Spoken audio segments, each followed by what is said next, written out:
भैया बहनों, मैं अशोक मिश्रा आज आपको सामाजिक विज्ञान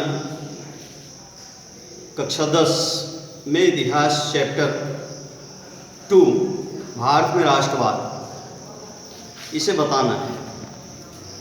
कल हम लोग भारत में राष्ट्रवाद के प्रसार में प्रथम विश्व युद्ध की क्या भूमिका थी इस पर प्रकाश डाले थे। आज आपको सत्याग्रह आंदोलन ने किस प्रकार से भारत में राष्ट्रवाद के प्रसार में अपनी महती भूमिका अदा की इस पर जो है हम प्रकाश डालेंगे। हम जानते हैं कि महात्मा गांधी जी जिस समय देश में अंग्रेजों का शासन था 1914 ईस्वी तक साउथ अफ्रीका में थे। वहाँ से वो 1915 ईस्वी में वापस लौटे। जब वापस लौटे तो उस समय देश की दशा बहुत खराब थी। देश में अंग्रेजों का अत्याचार धीरे धीरे बढ़ रहा था और ये अत्याचार जो है इस चरम सीमा तक पहुंचा था कि जो भारतीय समाज का जो सबसे गरीब तबका है उसके अंदर भी अंग्रेजों के प्रति असंतोष पनपने लगा। इसी समय बिहार की एक घटना होती है।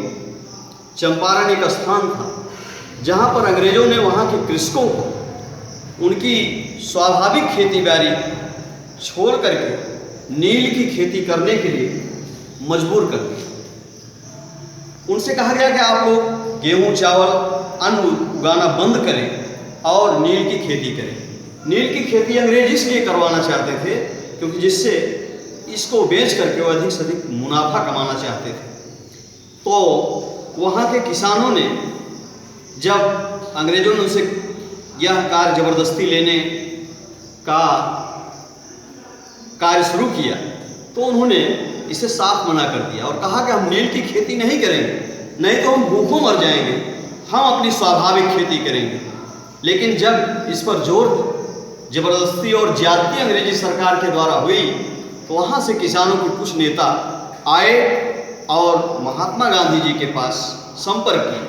महात्मा गांधी जी के पास इसलिए आए क्योंकि महात्मा गांधी जी ने साउथ अफ्रीका में एक सत्याग्रह आंदोलन किया था और वहाँ पर गोरे और काले के बीच में जो भेदभाव था उस भेदभाव को दूर करने के लिए ये इस प्रकार का आंदोलन चलाया कि वहाँ की गोरी सरकार को झुकना पड़ा और काले लोगों को उनका अधिकार मिल गया। तो इसी आज से बिहार के चंपारण के कुछ नेता महात्मा गांधी जी से मिले और उनको अपनी व्यथा जो है वो सुनाई। महात्मा गांधी जी व्यथा सुनकर के शीघ्र तैयार हुए और उन्होंने कहा ठीक है मैं चंपारण में एक सत्याग्रह आंदोलन करूंगा। इस प्रकार से महात्मा गांधी चंपारण गए और 1917 ईस्वी में उन्होंने अपना आंदोलन प्रारंभ किया और यह आंदोलन इस प्रकार से चला,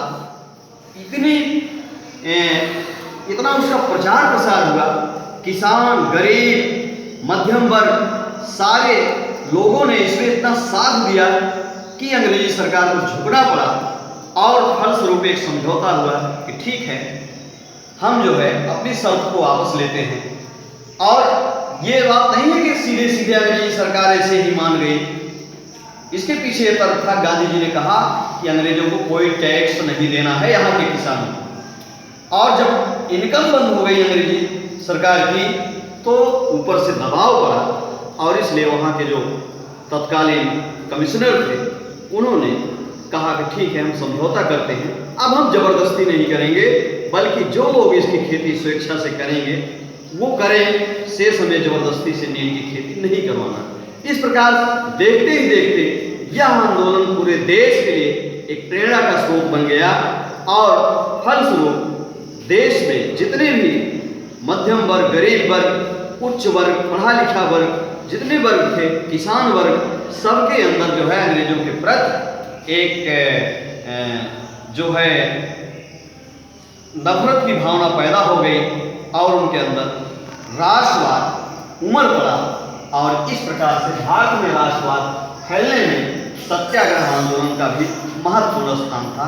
भैया बहनों आज के लिए सिर्फ इतना है, आगे हम कल असहयोग आंदोलन पर प्रकाश डालेंगे।